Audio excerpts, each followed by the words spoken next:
It's not fair. Why would Mr. Krabs try so hard to get rid of me? I'm only on vacation. Unless it's a permanent vacation? That's it! Mr. Krabs wants to replace me. Oh, I should have known. Patrick's had his eye on my job all along. He's been scheming. They think I'm outdated. They think I'm all washed up. Well, I'll show them. Cue the intro!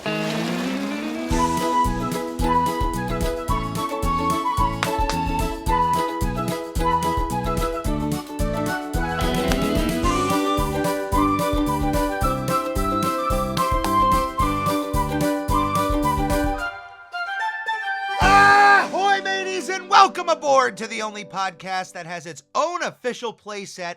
I'm ready, a SpongeBob Squarecast. I'm your host, Captain Eric, and it's a pleasure to welcome you aboard as we continue our sail through the 4th season of SpongeBob SquarePants. And on today's episode, we have Bummer Vacation. First premiering on October 13th, 2006. This is the first half of the 74th episode of SpongeBob, and it was storyboard directed by Casey Alexander and Chris Mitchell, who wrote this episode alongside Danny McCauley. Our animation director is Tom Yasumi, our technical director is Vincent Waller, and our supervising producer is Paul Tibbett. Right before recording this episode, I had to go back and take a glance at every other Season 4 episode that I've covered thus far on I'm Ready, a SpongeBob Squarecast, and I honestly believe Bummer Vacation has made me laugh a little harder more than any other Season 4 episode I've covered thus far.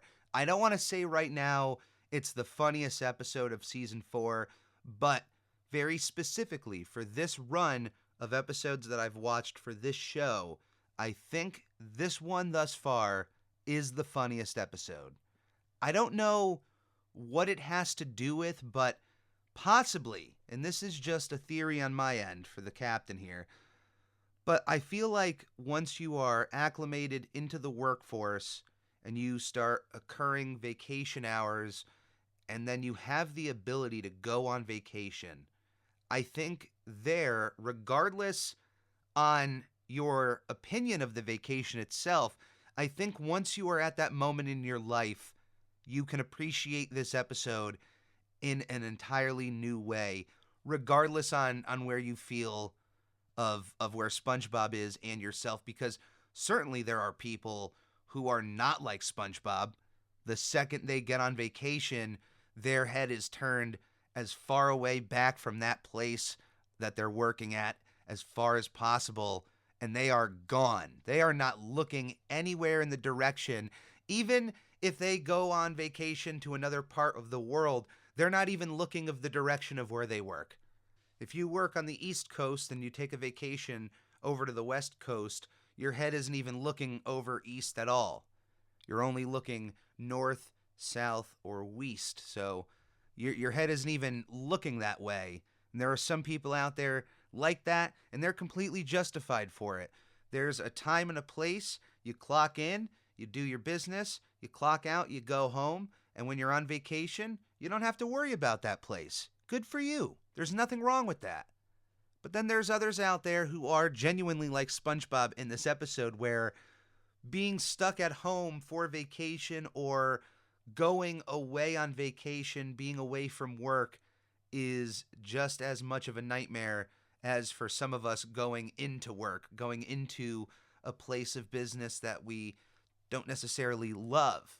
There are those out there who have that opposite feeling. They love going to their place of business. And for whatever reasons that may be, whether it's an internal pride over the work you're producing or the people you're with, or just the place of business itself, or you own your own business and you just love doing what you do, whatever it is, there are those out there that if they were forced to go on a vacation, it wouldn't be a good time. They may force themselves to have a good time in whatever circumstances they have in front of them, but they would rather be at work, and that's okay too. I can certainly understand that as someone who has worked in management, where over time you build a certain rapport with customers. You know how things are done a certain way. And then when you have to step away for a week or two, that isn't a lot of time in the grand scheme of things, but it seems in the moment like a big chunk of time that you're stepping away from. And in that time frame, anything could happen. I have come back from vacations where it has felt like I've come back to a completely new job. Not just with management above me, but with how things were done while you were gone. There have been certain moments where I have enjoyed vacation, but certainly either going into the vacation or coming out of it, I also had the feeling of, I think I would have rather stayed here and worked. And that's a scary mindset to be in. That's an adult mindset. And I know there's people out there, well, you should be in an adult mindset.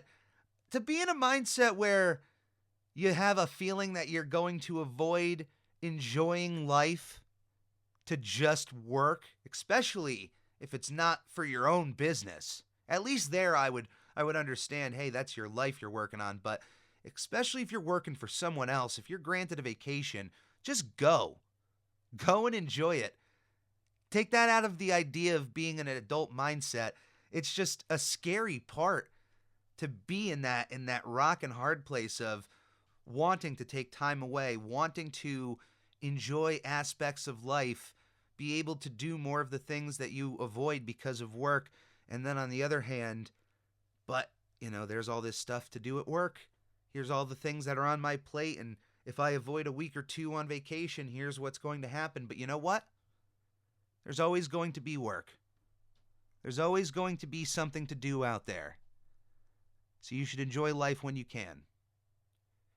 You can certainly miss work. You can certainly be justified in those feelings, but enjoy other aspects of life when they're granted to you, especially if a job forces you to go on vacation. If you find yourself in SpongeBob's shoes, take that baton and run. Just go. You can miss it. You can love coming back, but enjoy life. Don't be a SpongeBob in this situation. But this SpongeBob episode is an episode that I feel like is so magical in its idea, because we have a character here who, more than any other cartoon character, one of his main personality aspects is that he loves going to work. The first episode of this show, SpongeBob's opening chapter to the world, is his desire for this job.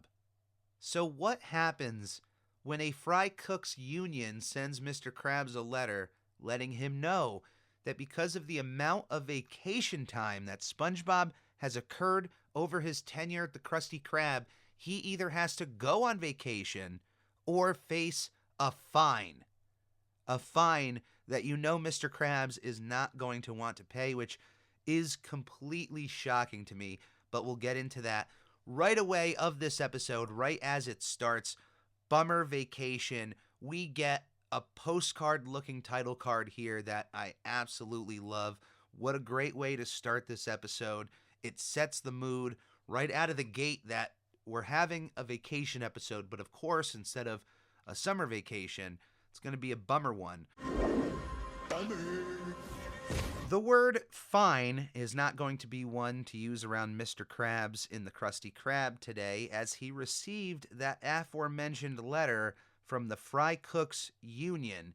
Now, the word union is one that is going to send shock waves of terror through the fingertips and spines of those working in business.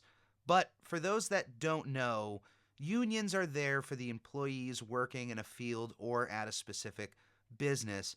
There are certainly negatives that those out there against unions can find about their existence or being a part of them, but just know that that is coming from one side of the business counter. And unless you are on that side of the business counter, it is best to stand alongside your fellow employees. Now, we can spend the next half hour dissecting unions, talking about them.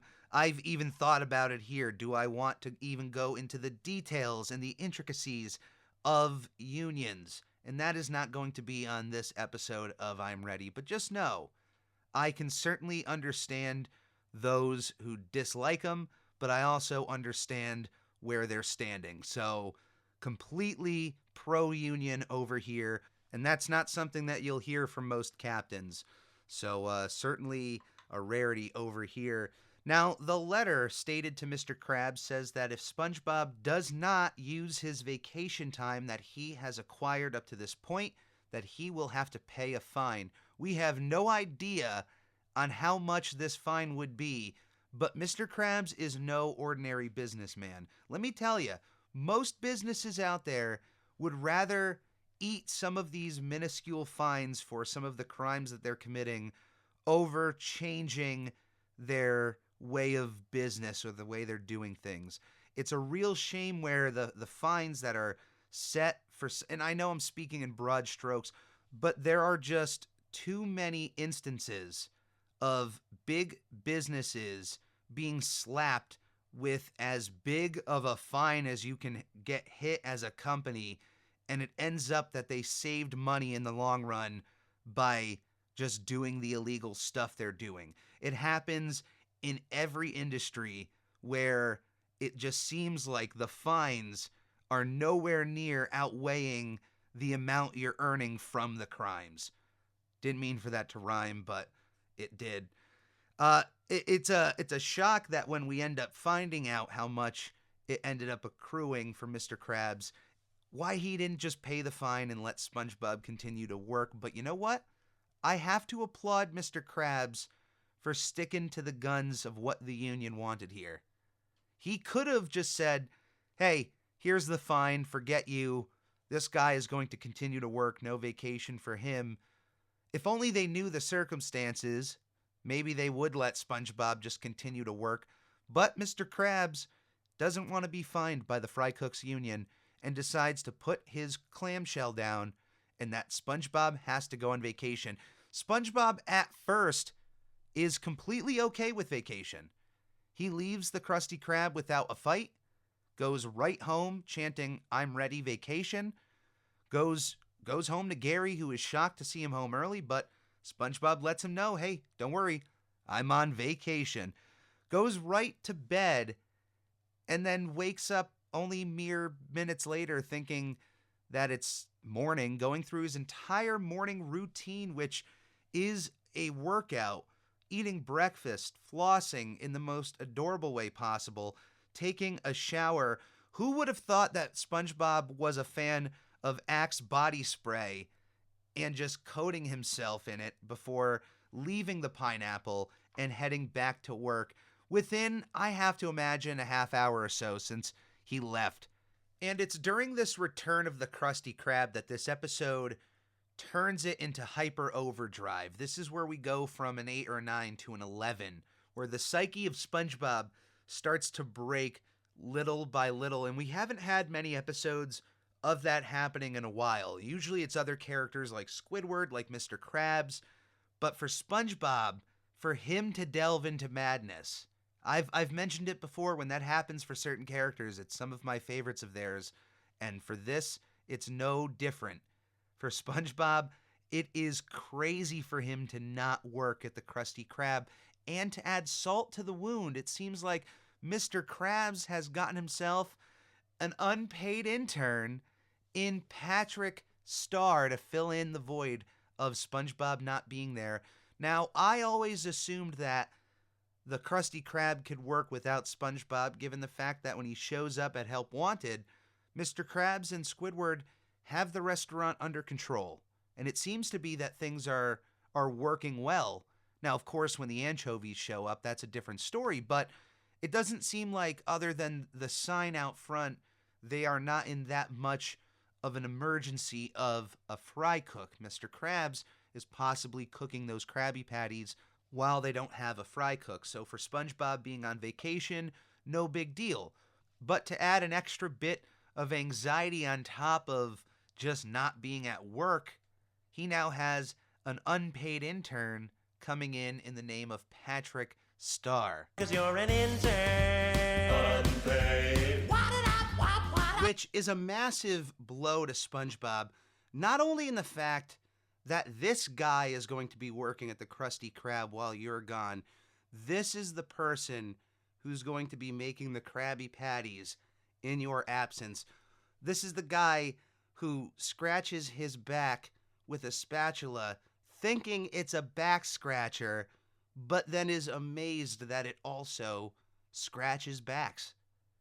He's going to be making those Krabby Patties.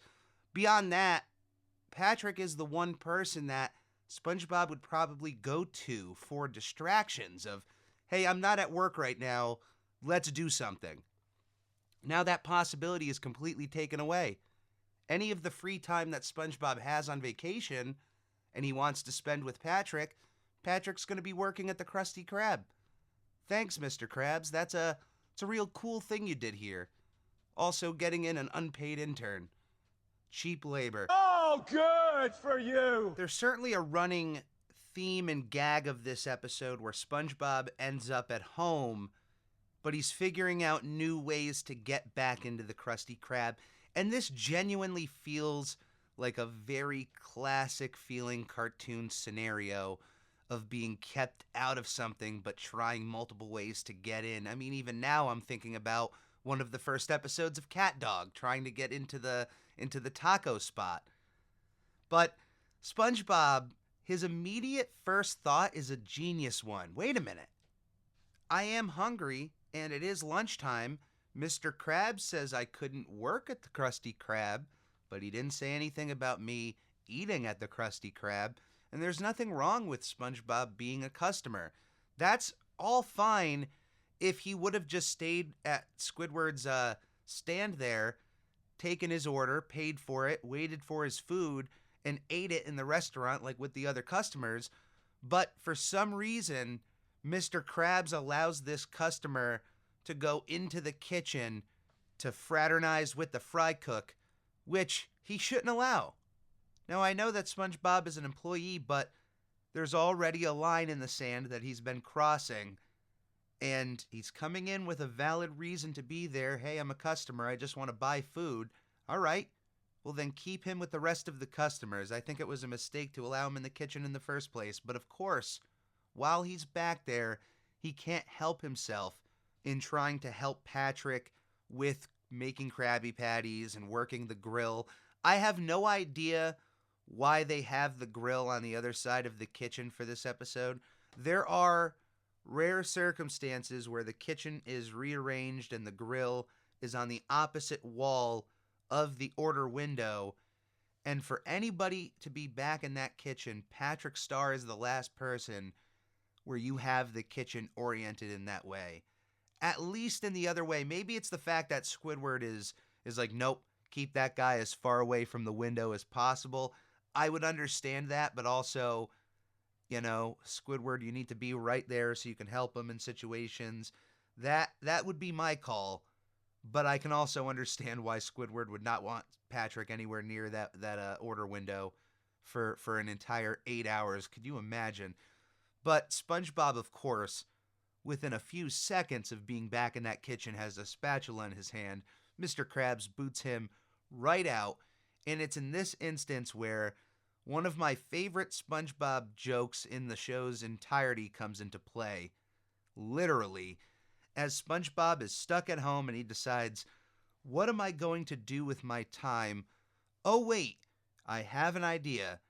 To use the official Krusty Krab playset, which also includes, and it's a little Krusty Krab that the top opens up and includes action figures of SpongeBob, Squidward, Mr. Krabs, and Patrick, which is absolutely hilarious. The fact that that's included, you would think, all right, if anything is released officially of the Krusty Krab, it would be, of course, of the restaurant and have the 3 known employees there. But to include Patrick is bonkers. But maybe it's that he's included in another playset because as SpongeBob is using his little action figures to give him the same feeling of being at work, for some reason his imagination takes over a little bit of reality, and a little scene outbreaks of the action figure of Mr. Krabs coming out to yell at the figure of SpongeBob to get out of here. You're not supposed to be at work. You're supposed to be home. The action figure of SpongeBob, and he's playing with it, leaves the Krusty Krab and enters a tiny playset of the pineapple, which in and of itself includes a tiny Krusty Krab playset. And it's this joke.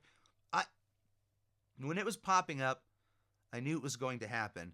But when it happened, I laughed. I genuinely belly laughed. It was a good feeling to have. It's good to laugh. When you can laugh that hard, it's a great feeling. And it doesn't have to be necessarily SpongeBob, but I hope everyone out there who listens to this, I hope you get to laugh in the next week at some point at something. You have a genuine belly laugh, and it's a good time for you. But for me, this moment, the fact that there's an official Krusty Krab playset is one thing. The Patrick action figure is another, but then for there to be a little action figure playset of SpongeBob's own pineapple, and then for them to go a little meta with even that having its own little set of action figures of the Krusty Krab, it's a great little visual gag, and it shows SpongeBob completely diving deeper and deeper into this madness of not being at work. His unhealthy obsession is really showcasing itself right here. He's finding other ways to get into the Krusty Krab, which they're not terrible.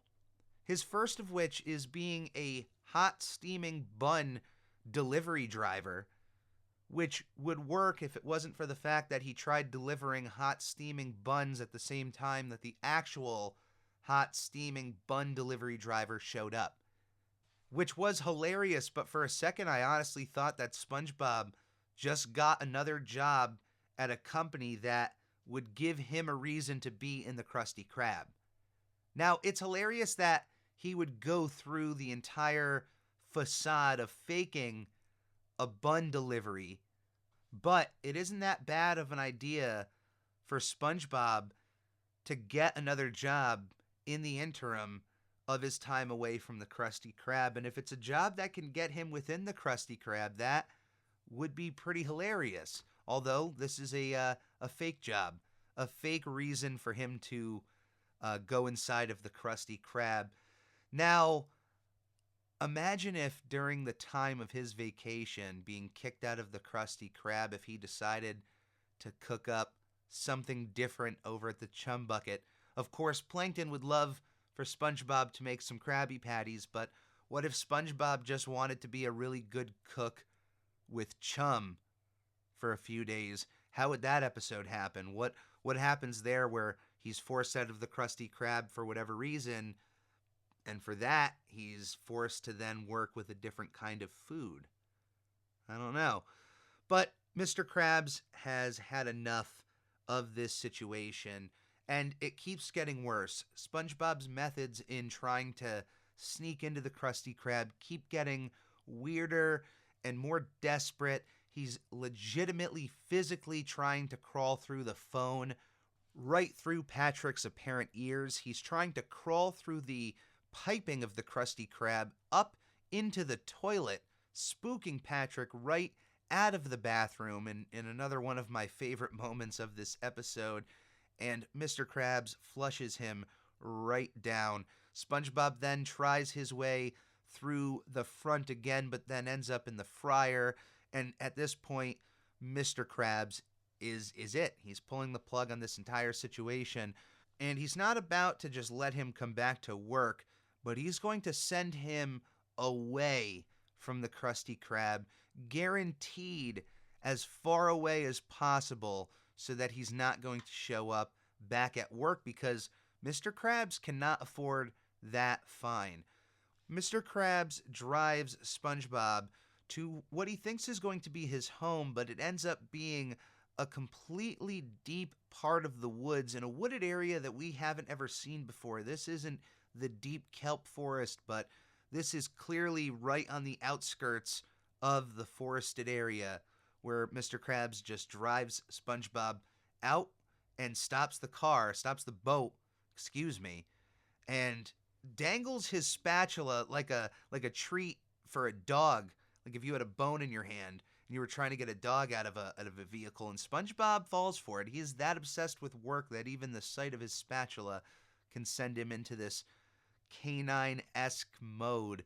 And Mr. Krabs tosses the spatula out of the boat and drives away. He now just ditches SpongeBob in the middle of the wilderness. Can you imagine if your boss just purposely ditched you out in the middle of the woods? Well, the road was right there, and SpongeBob walked right out of the woods very easily, but still, just even on the fringe of the woods, your boss just drops you off and then just leaves.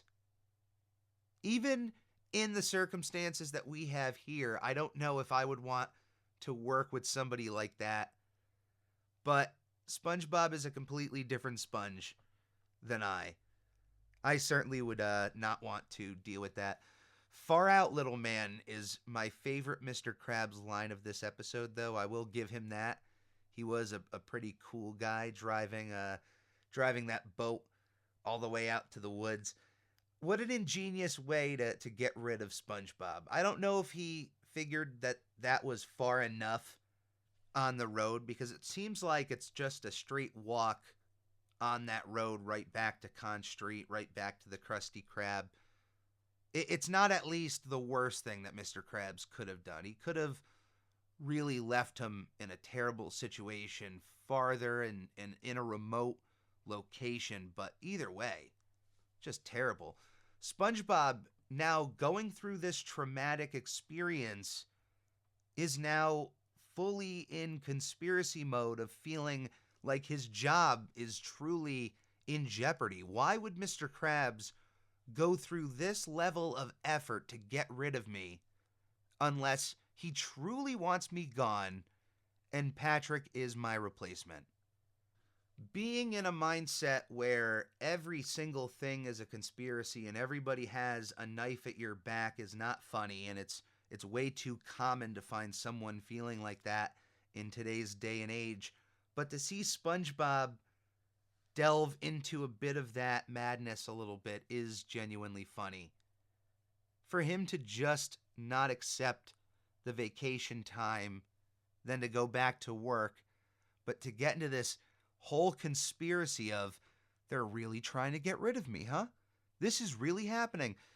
And as Patrick ends up going home, he seems to enjoy his job of not getting paid, and I genuinely hope that the food being served at the Krusty Krab is not harming any of the fish during Patrick Starr's tenure behind the grill. But as he arrives home and he's inside of his enclosure inside the rock, SpongeBob is sitting there waiting. And SpongeBob has reached peak madness over this entire situation.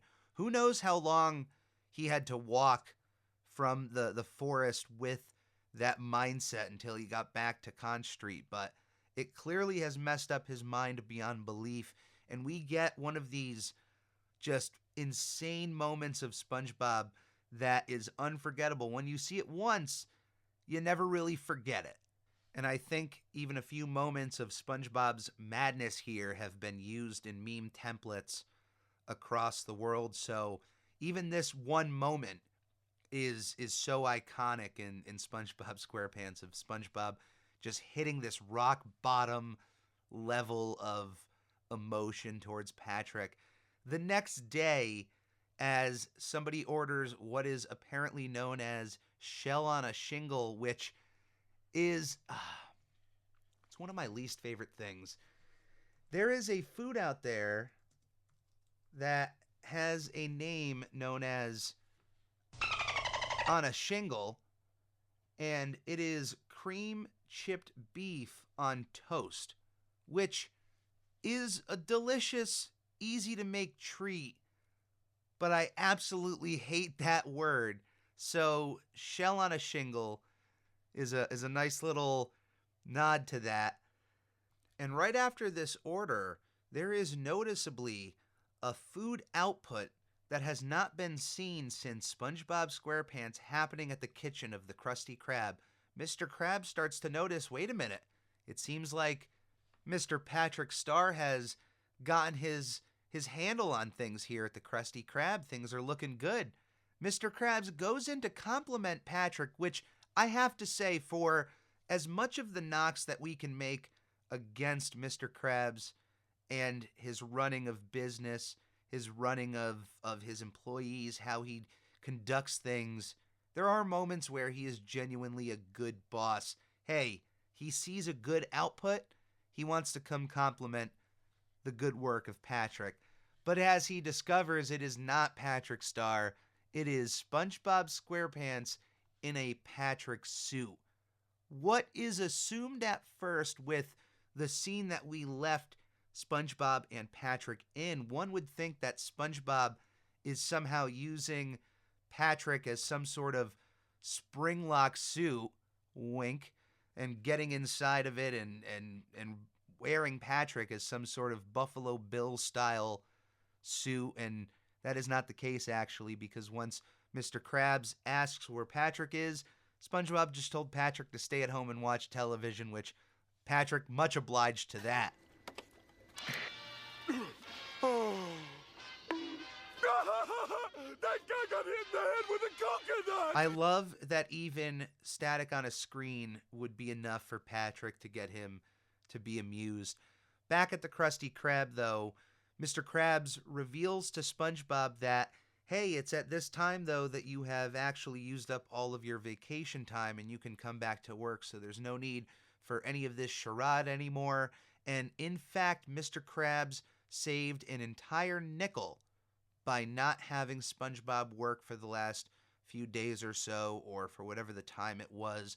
One whole nickel that SpongeBob later states is more than he makes in a year, which is really shocking, although we have no idea on how the currency rate under the water is compared to up here.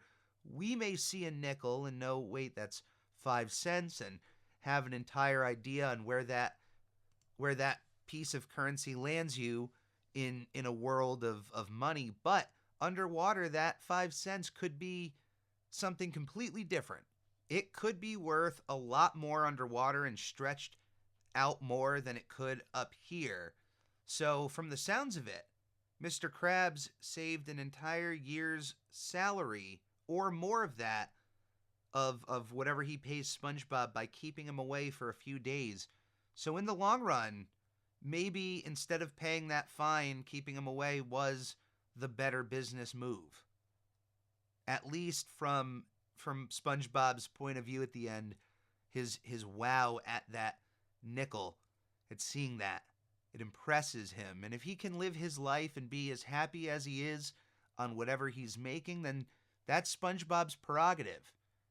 Not everybody has to make $10,000 a month to be happy. You can make a little less than that and be satisfied with your life. It's all about perspective, and of course, those in business would like to say, yeah, definitely take less, make less. But don't ever feel like you have to. Know your worth. If you're worth more, then ask for more. And if someone is not willing to pay for what you're worth, find someone who will. And that's where, if no one out there is willing to pay for your worth, then you know to drop it down a penny or two. Take things baby steps at a time. But once you get into the working force, if you're someone out there a little bit younger, once you are into accruing vacation hours, and once you go on that first vacation, regardless on where you stand, you don't have to agree with SpongeBob, you don't have to disagree with SpongeBob, but I think once you are in that moment in your life, you can then watch this episode again and have an entirely new appreciation for it on both sides. On both sides. On Mr. Krabs' end, on SpongeBob's end. And it still is a quality episode. It stands the test of time. So this one certainly gets 2 thumbs way up from the captain. Thank you for the laughs, because after a couple of hard days at work, and even when you're filled with good spirits, sometimes you need that extra boost of a good laugh. And as corny as Patch Adams can be, I stand by that sentiment, that the best medicine out there is for everybody to have a good time. laughter, smiles on faces. That's what we're all here for. It's that level of energy. And I hope that each and every one of you listening to this gets to feel that ASAP. Tonight, tomorrow, 2 days from now, I hope something happens, either expected, unexpected. You're watching a movie, a TV show, a YouTube clip, a Facebook video, something makes you laugh so hard that your socks fall off and your belly is legitimately shaking from that laughter. I hope that happens to you. And mateys, thank you for coming aboard. Legitimately, recording I'm Ready, a SpongePod Squarecast is one of my favorite parts of the week. There are general moments of anxiety that comes with the preparation of getting to record this episode, but each and every time that I just jump into the deep end, I come right back up out of the surface, exploding with happiness. I genuinely love what I do, and I hope you guys enjoy it too. Thank you for coming aboard. If you would like to support the captain, the absolute best thing you can do is subscribe to the Captain Eric YouTube channel, youtube.com/@thecaptaineric, or by clicking on the YouTube link in the podcast description below. Hitting that subscribe button will let me know that you've joined the Ready crew, and it's the best thing that you can do to show your support. If you would like to go that extra mile, you can also click on that Redbubble link in the podcast description, where you can find a bunch of different Captain Eric pieces of art that you can put on a multitude of different products. Anything you'd like, from stickers to t-shirts to hats, anything that comes in from my projects go directly back into my projects, and it is always appreciated. You can follow me on Twitter @I'mReadyPodcast and on Instagram @SpongeBob Podcast. If you would like to write into the show, if you have any questions, comments, or if you have anything that you would like read out here on the air, you can send me an email at spongepodpodcast@gmail.com. That's spongepod podcast@gmail.com. If you have anything like a promotion for your podcast, if you have art that you would like others to know about, if you have any questions for the show that are SpongeBob related, please send me an email and leave your information in the body so I know where you're from to properly give you a shout out. Thank you to each and every one of you on the Ready crew. I could not express my gratitude for your time enough. Thank you for coming aboard. As always, please stay safe, be kind to one another, and come aboard again to another episode of I'm Ready, a SpongePod Squarecast. What to do? I know just the thing to get the spirits up.